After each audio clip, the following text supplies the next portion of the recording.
Welcome to NTD Evening News. Our top story tonight, the Pentagon declaring today the most intense day of strikes yet inside Iran.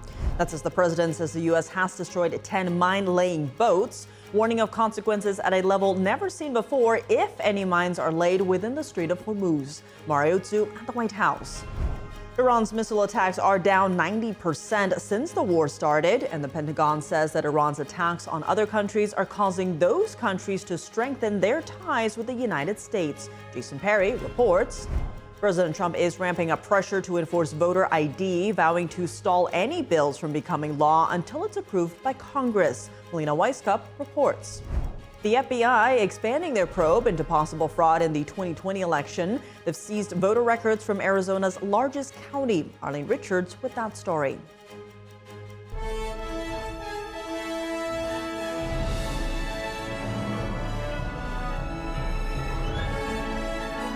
This is NTD Evening News, live from our global headquarters in New York City.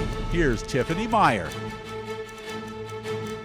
Good evening and thank you for joining us tonight. The Pentagon declaring today the most intense day of strikes yet inside Iran. That's as the White House deems the Iranian Navy combat ineffective, with more than 50 vessels, including a major drone carrier, now at the bottom of the sea. And missile and drone attacks from Tehran are trending sharply downward, 90% and 83% reductions respectively since the operation began.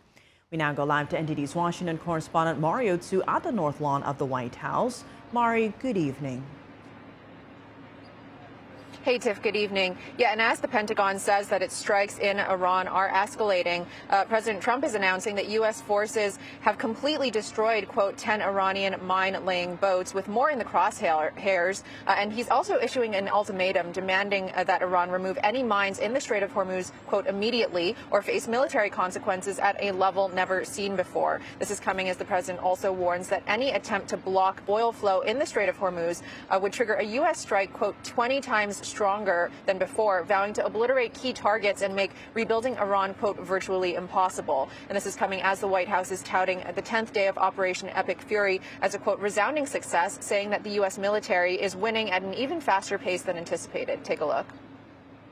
Today will be yet again our most intense day of strikes inside Iran. On the other hand, the last 24 hours have seen Iran fire the lowest number of missiles they've been capable of firing yet. Just the bifurcation, just the trend lines that we talked about on our first briefing. Drone attacks out of Iran. Ballistic missile attacks continue to trend downward, 90% from where they've started. And one-way attack drones have decreased 83% since the beginning of the operation.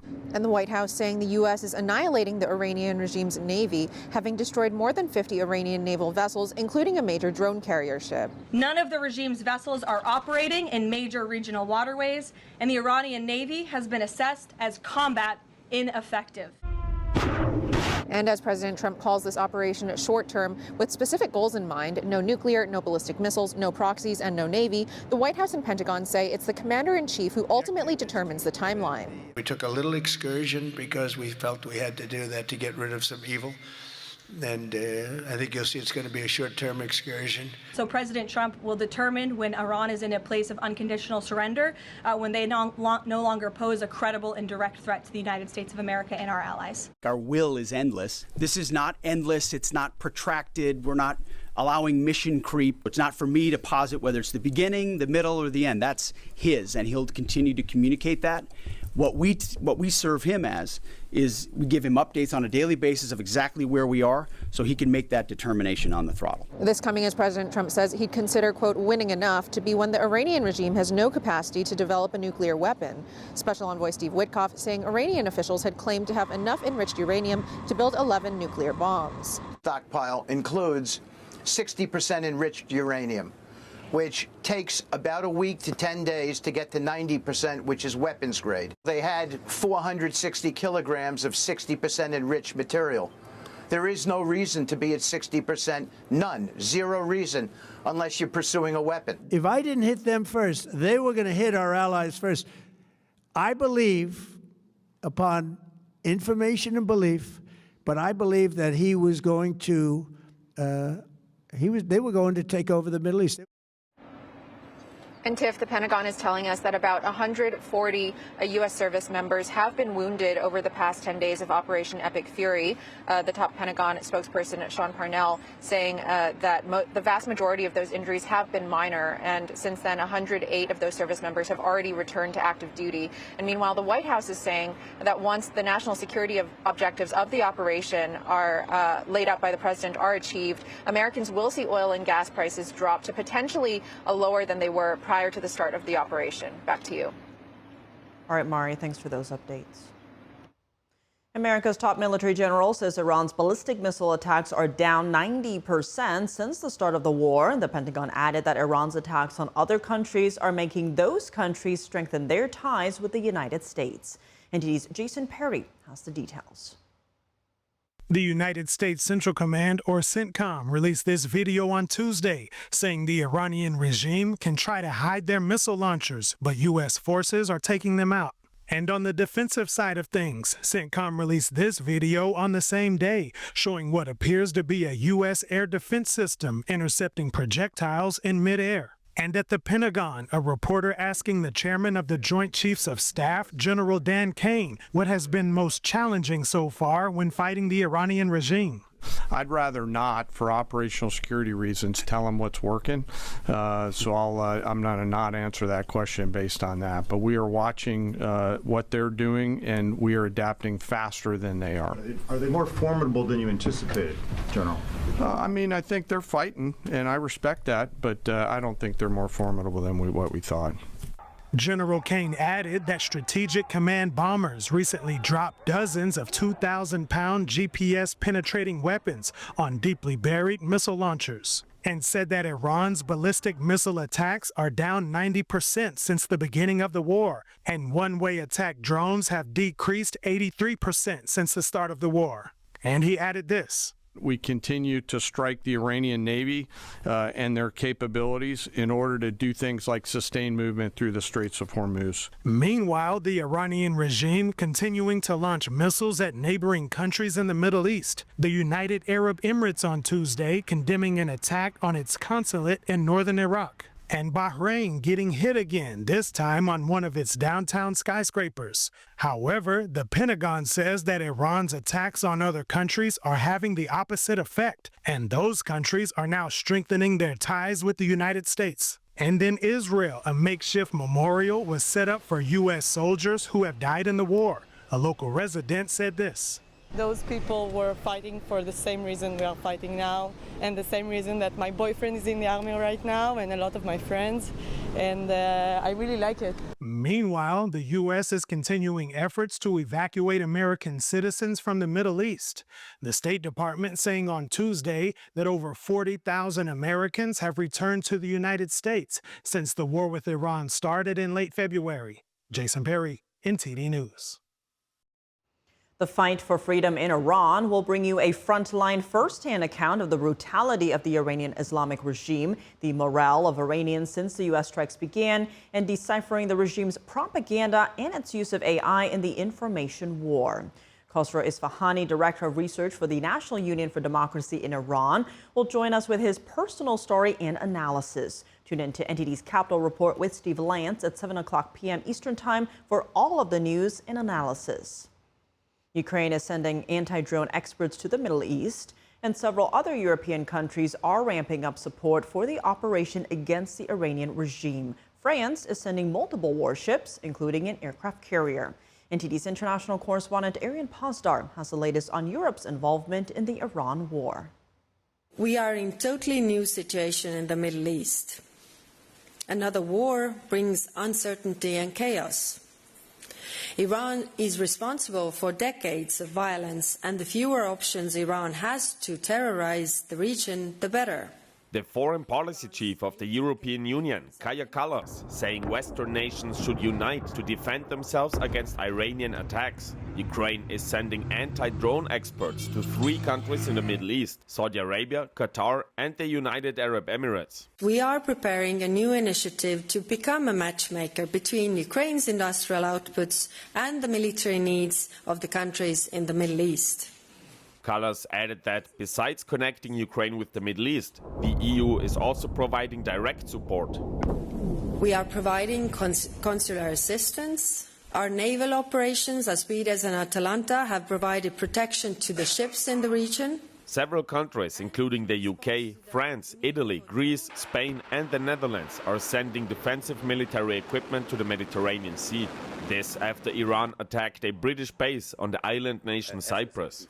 If there was a necessity, and our Cyprus friends will let us know that there is one, Germany will be ready to be engaged here. On Monday, France announced deploying 8 frigates, 2 helicopter carriers and an aircraft carrier to the eastern Mediterranean. Arian Pastar, NTD News. Lawmakers are divided over funding for the U.S. military operations in Iran. At the same time, domestic security agencies remain unfunded. NTD's Chris Bobb has the latest from Capitol Hill. The mission is being achieved, is nearly completed, and the commander-in-chief himself said in the last 24 hours it will come to a close. House Speaker Mike Johnson speaking on Tuesday at the Republican retreat in Doral, Florida, as lawmakers track the U.S. operation in Iran. Senators on the Armed Services Committee reacted after receiving a closed-door briefing on the operation earlier in the day.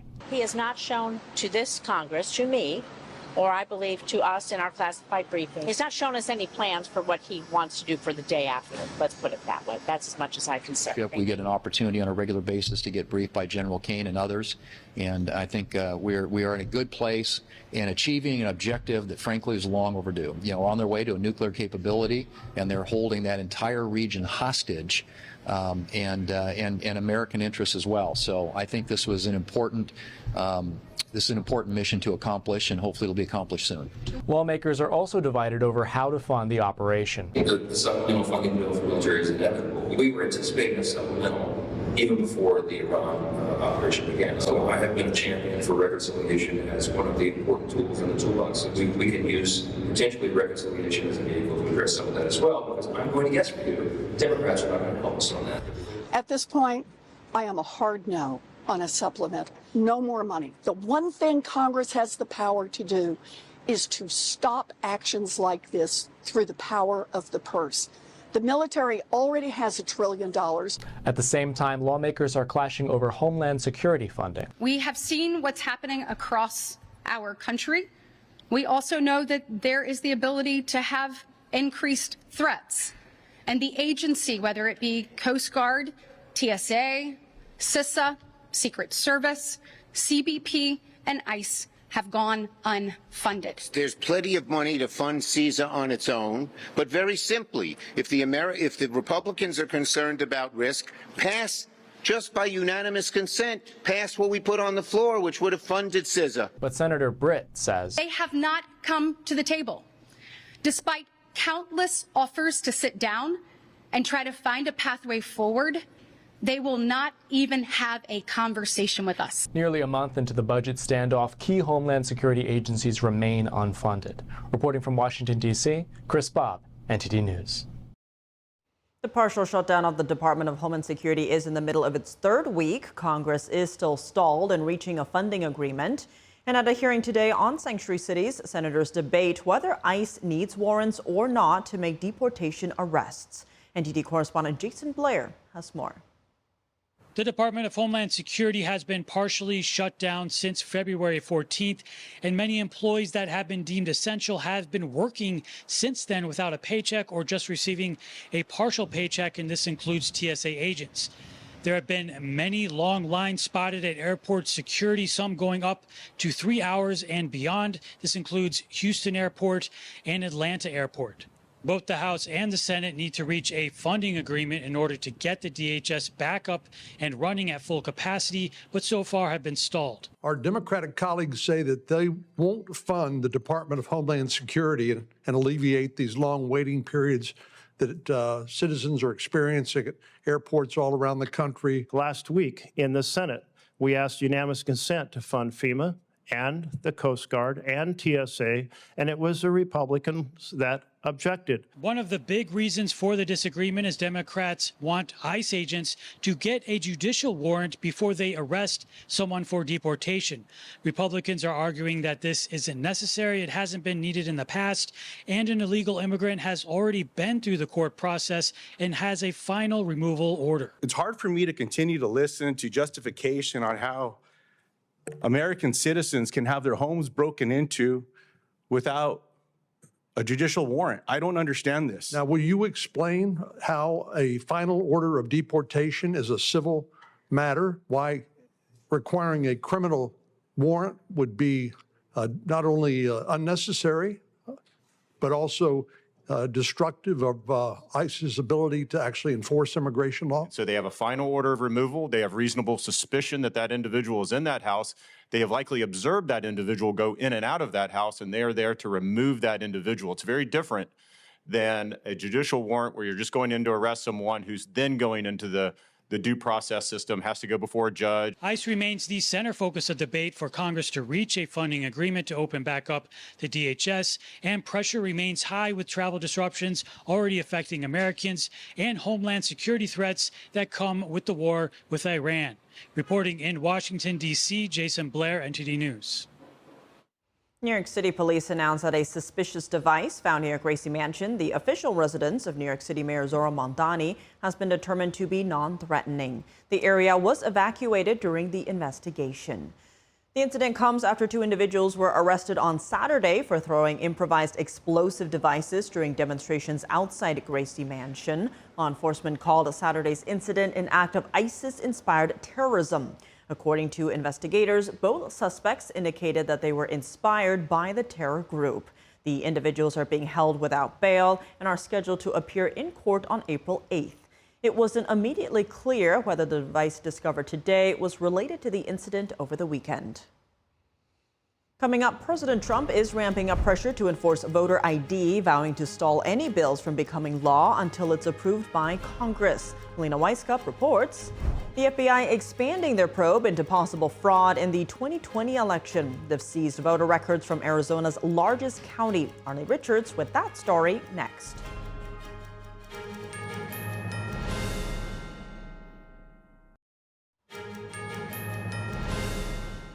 Welcome back. I'm Tiffany Meyer. Voters in Georgia's 14th congressional district heading to the polls today to choose a replacement for Marjorie Taylor Greene. The race could affect the balance of power in the House of Representatives. A large field of candidates is competing in the special election, down from 22 to 17. All candidates appearing on the same ballot, regardless of party affiliation. Among the leading Republican contenders is State District Attorney Clay Fuller, endorsed by President Trump. Among the Democrats is retired Army Brigadier General Sean Harris, who ran against Greene in 2024. If no candidate wins a majority, the top 2 finishers will advance to another vote next month. Greene resigned from her seat in January following a public fallout with President Trump. President Trump is ramping up pressure on congressional Republicans to approve changes to voter ID requirements. He vows to stop signing other bills into law until it's done. But Senate Leader John Thune is unclear on how to move the bill forward amid opposition. NTD's Melina Weisskopf has the report. The Save America Act would require proof of citizenship to register to vote and a photo ID when voting in person. It's an issue that Republicans have repeatedly said is popular among both Republican and Democrat voters. This is about a 90-10 issue in the polling, because all that we've done tonight in this simple piece of legislation is apply common sense. President Trump has insisted that this is the top priority for him, and he says it should be for lawmakers too. The president at the GOP Issues Conference yesterday doubled down on a previous vow to not approve any other bills until this becomes law. Let's go for the gold, and let's just not accept anything else. I'll tell you what, I'm willing to just sort of say I'm not going to sign anything until this is approved. I really am, but that's how bad it is. If you don't get it, big trouble, my opinion. If you get this, your midterms, and they know it. For 2 reasons. Number 1, they won't be able to cheat. And number 2, the people are demanding it. And theoretically, there is a path forward despite Democrat pushback. One way would be to nuke the 60-vote filibuster, which is what requires Democrat support in the current makeup of the Senate to pass most legislation. But this is unlikely to get Republican support, so Senate Majority Leader John Thune said it's simply not an option. There aren't anywhere close to the votes, not even close, to nuking the filibuster. And so that idea is something, although it continues to be put out there, is something that doesn't have a future. So is there another way of getting there? We'll see. Another pathway forward that's been pushed strongly by President Trump himself, as well as several senators. Senator Mike Lee is the leading force here in calling for a talking filibuster that would look like an unlimited debate instead of the usual 30-hour debate window that's provided for most legislation. It would require Democrats to hold the floor for as long as it takes for debate to wind down before a vote. And if Republicans are able to outlast Democrats in this, they would be able to pass the Save America Act with a simple majority vote instead of needing Democrat support. The idea has gotten a lot of steam online, but Senate Majority Leader John Thune dismissed the online push as the product of a paid influencer ecosystem. Senator Mike Lee last night pushing back. Tens of millions of Americans have jumped on the cause of supporting the Save America Act and using the talking filibuster to advance it. I regret that some in Washington tonight are dismissing all those who feel this way and who have weighed in. Senate Leader Thune insists that the result of invoking a talking filibuster is unclear, but he says he's still talking with the conference on how to move forward. Reporting from Washington, D.C., Melina Weisskopf, NTD News. The FBI has collected a large volume of Arizona election records from the state's Senate as part of a grand jury investigation. This is the result of the latest subpoena in the department's ongoing probe into alleged irregularities in the 2020 election. NTD's Arlene Richards has more. I want to see elections be honest. President Trump has said the 2020 election was rigged from day one. The FBI recently expanded its election integrity investigation. Arizona Republican Senate President Warren Peterson confirmed on X that he received a subpoena. Late last week, I received and complied with a federal grand jury subpoena for records relating to the Arizona State Senate's 2020 audit of Maricopa County. The FBI has the records. Any other report is fake news. During the 2020 election, technicians were dispatched to polling sites across Arizona's largest county on Election Day to fix dozens of malfunctioning vote tabulation machines. Election officials stressed that the machines were not inaccurately reading ballots, but rather not accepting them at all. Arizona officials have said the ballots and key materials were destroyed under normal procedures, and the machines used to tabulate the votes were decommissioned. And now they're saying they didn't receive a subpoena and no records were seized. So what could the Senate president turn over?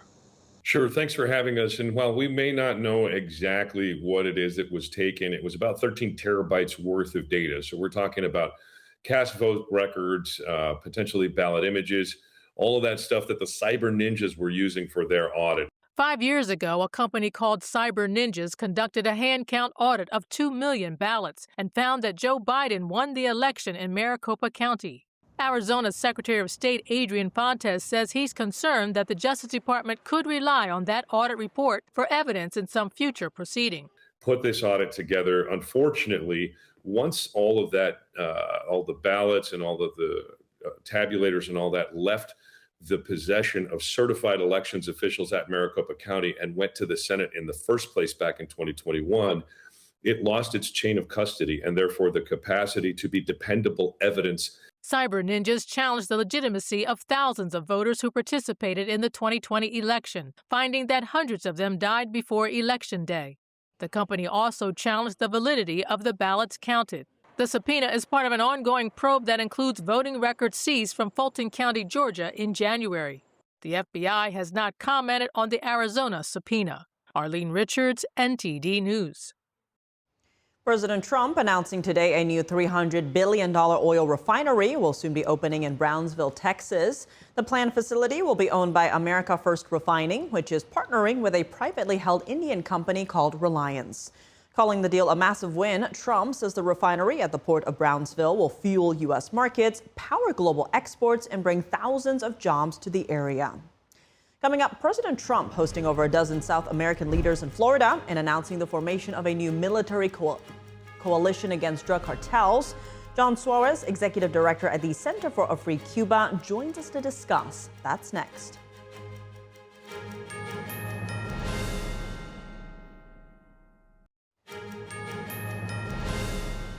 Welcome back. I'm Tiffany Meyer. After tackling Nicolas Maduro of Venezuela and Ayatollah Ali Khamenei of Iran, could the Cuban regime be next? President Trump saying Cuba is, quote, at the end of the line and suggesting that the U.S. could take over the island nation. Here's more from his remarks at Doral, Florida yesterday.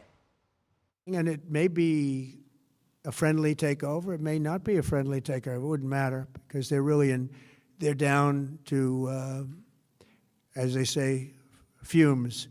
They have no energy. They have no money. They're in deep trouble on a humanitarian basis.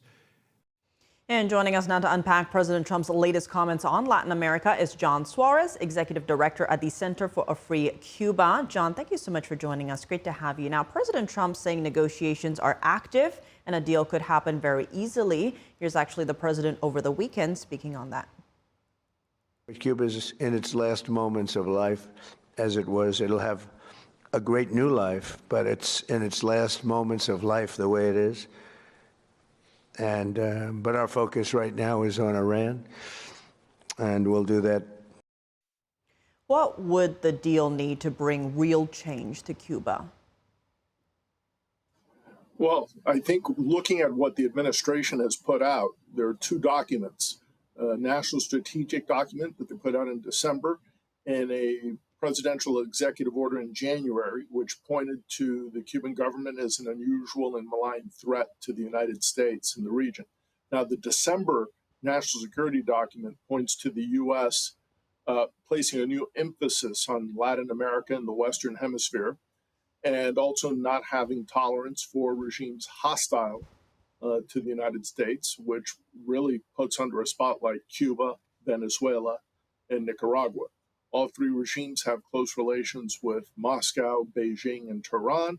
They all three have very strong anti-American statements and policies, and they've also been linked to terrorist groups like Hezbollah and Hamas. In the case of Cuba and Venezuela, of actually hosting them in bases in their respective countries. So I think for the president and for his national security interests, it would involve, one, Cuba withdrawing all the Cuban agents currently in Venezuela that have been torturing Venezuelans that were protecting Nicolas Maduro. 32 were killed when Maduro was extracted on January 3rd of 2026. And secondly, Cuba would have to shut down the Chinese spy bases currently pointed at the United States, or at least 4 that we know about. They've been doing that. The Chinese have had a presence there since 1992. Obviously, there are currently minimum 7,000 Cubans fighting for Mr. Putin in Ukraine. Cuba has also signed military agreements with the Lukashenko, the Belarusian regime, which is also supporting the Russian war against Ukraine. So I think those would be a few of the elements that would have to change. And obviously, the administration has also been talking about the need for economic reform. So I think based on what the administration is saying, Cuba would have to stop being a base of operations for the enemies of the United States, open up its economy so that Cubans are able to thrive. The reason that Cuba today has to have 80% of its food imported, most of it from the United States, $810 million in trade last year of exports from the United States to Cuba, is due to the communist centralized planning of the regime. Cuba, prior to 1959, was able to feed itself, but since then it's been depending on outsiders to be able to sustain the population. And the administration has indicated that they want to see a change there. Now, the Cuban dissidents and the Cuban pro-democracy movement around the world obviously wants to see political change in Cuba and the restoration of democracy, because we believe that for there to be economic change in Cuba, that necessitates the rule of law. When the administration talks about a private sector, you really don't have a private sector in Cuba when you don't have an independent judiciary that can call balls and strikes over business deals. What you currently have is a judiciary controlled by the Castro family, which is a dictatorship, and you have an economy controlled by the Cuban military and a conglomerate called Gaesa. All that would have to be changed and opened up, and to do that, you need a democratic transition. And digging into that, the president has said the operation in Iran is very complete, that they're far ahead of schedule. How soon could we see change come to Cuba? I don't know. That's on the president's timetable. And, I'm with an NGO based in DC. We're observers. We look at the policy implications, the policy papers put out by the administration. That gives us an idea of the direction they want to go in. But as in terms of the timing of when that would be executed, I don't have a real idea about that. But what I do know is this: Cuban Democrats inside and outside of the island are looking at the opportunity, as their Venezuelan counterparts are, to be able to push for change if the Trump administration is pressuring the regime to reform, to open up.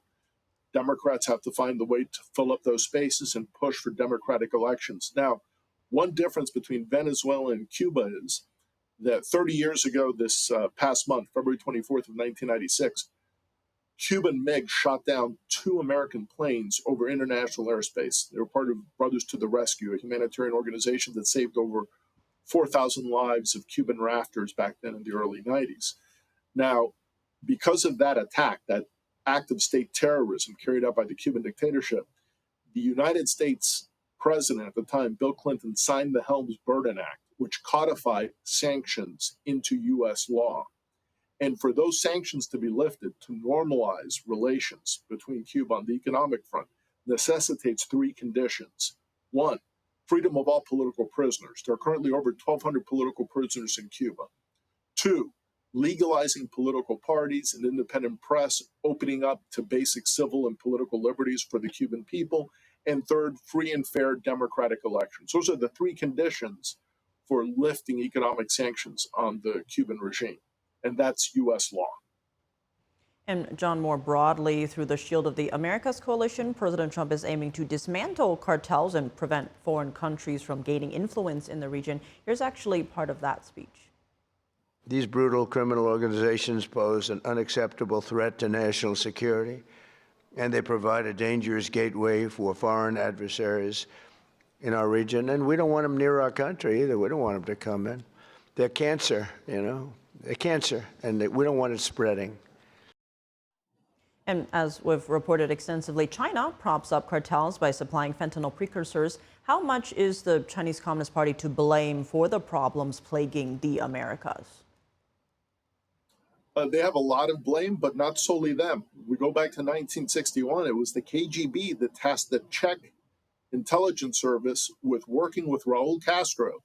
And there was a high-ranking Czech official who defected in 1968 that met with him several times a year between 1961 and 68. And back then, they were working to improve the capacity of drug trafficking networks in the Americas to flood the United States with drugs as what they viewed the soft underbelly to harm the United States and to compromise U.S. democracy.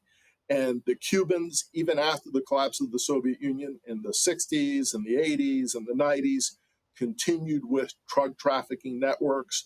In the 1980s, Raul Castro was floated as being under possible indictment, but it was quashed during the Clinton administration because they wanted to normalize relations. But with the arrival of Hugo Chavez, the Cubans played a role in the creation of the Solis cartel in Venezuela, which has pumped tons of cocaine into the United States and also into Europe. So Cuba has played a very negative role when it comes to drug trafficking in this hemisphere, and its tentacles have reached not only the United States, but also Europe and Canada in terms of killing young people in all those countries. And the president emphasized 2 members of this new coalition that the U.S. could strike cartel members with missiles. All members have to do is ask. Is this changing the way the U.S. and its allies target cartels? I think in the past they were using primarily the U.S. Coast Guard, identifying drug boats, drug planes, and intervening and stopping them. Now they're apparently using military action, and that's definitely a change in tactics. With the older system, you had individuals to interview and to be able to extract more information. It appears that that will not be as readily available with the current approach. Well, John Suarez, thank you so much for joining us. Thank you very much. Coming up, hundreds of travelers are facing long airport security lines across the country. TSA staffing issues during the government shutdown could mean getting to the airport much earlier. Christina Corona reports next.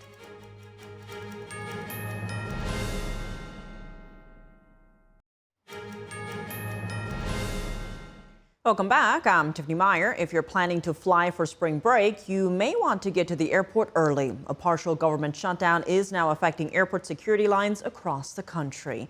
NTD's Christina Corona has the details. Long security lines are being reported at several airports as some TSA screeners call out from work. At Houston's Hobby Airport, travelers have reported waits of around 3 hours at regular security checkpoints. Officials are urging passengers to arrive 3 to 4 hours before their flights. The delays come as the partial government shutdown continues, leaving about 50,000 TSA security screeners working without pay. Airlines warn the situation could disrupt travel as the busy spring travel season begins.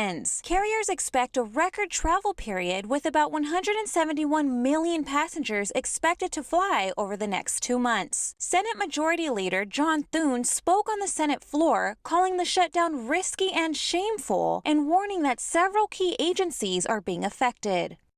Cybersecurity. You think that's not a problem in a dangerous world? Border Patrol. Customs and Border Protection, Border Patrol, they're not getting paid. TSA, people are starting to travel. They're hitting the airport and the lines are getting longer and longer and longer. Coast Guard, FEMA, the agency that responds to disasters around this country and has virtually run out of money. Meanwhile, Democrats say they support funding TSA, but want changes related to immigration and customs enforcement. Republicans are calling for funding to pass without conditions. TSA says screening is still operating, but travelers should plan ahead and allow extra time at the airport. Christina Corona, NTD News. As America looks ahead to its 250th birthday, officials in Washington, D.C. unveil a special race course. It's for the first ever Indycar Freedom 250 Grand Prix racing event. The event will be on August 23rd and will feature 1.7 miles of track and 7 turns around iconic landmarks in D.C. When we think about America's 250 years, it's really hard to think about anything that's more American than cars. It's long been said Americans have always had a love affair with their cars, and this has been the center of innovation in a major industry. But now, for the first time, that story is going to be written right here on a route that includes 3 of the most famous avenues in America. Think of it. Cars racing at speeds close to 200 miles an hour down Pennsylvania Avenue, Constitution Avenue, and Independence Avenue. This is nobody's ever probably had a chance in their lifetime before to go to a race of this caliber and attend for free. And we expect that there could be 1 million plus people that are going to be here over those multiple days of racing. There's going to be giant screens set up and down the mall. It's going to be a fantastic family event. And I'm looking forward to it. 190 miles an hour. Last time we did this, 1801, we had horses race in the Capitol. Next time we do it, we're doing 190, 185, whatever miles an hour, starting right behind us. We're going to start a race in the Capitol. Right behind us is going to be so cool. So I'm looking forward to it. God bless. Freedom Revs. As Secretary Brigham noted, the event will be free to the public, offering a chance to witness a mix of motorsports and patriotic celebrations. The race is taking place after President Trump signed an executive order in January. The president also plans to host an Ultimate Fighting Championship match at the White House in July. And that's all for today's news. For on-the-clock coverage, visit us at ntd.com/live or download our NTD app. Thanks for tuning in. I'm Tiffany Meyer. Good night.